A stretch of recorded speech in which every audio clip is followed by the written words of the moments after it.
आज ये भी पैगाम लेकर जाओ, ज़हन में रख लो, ये नमाज नफल नमाज है जिसको कुर्बानी के साथ अल्लाह के नबी ने शामिल किया है।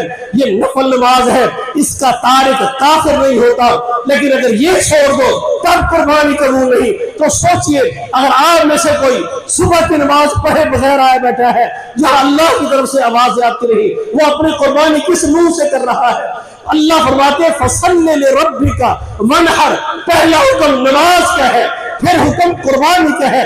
इन्ना सलाती व नुसुकी, पहले फरमाया अल्लाह के नबी ने मेरी नमाज बदन इबादत सब अल्लाह के लिए, फिर फरमाया कुर्बानी वो मेरे अल्लाह के लिए है। जो शख्स अपनी नमाज का एहतमाम नहीं करता उसे फिक्र होनी चाहिए। आज कुर्बानी करेगा, जो सुन्नत है नमाज फर्ज है, ईद उल अज़हा की नमाज पढ़ी जो सुन्नत है, नमाज फर्ज है।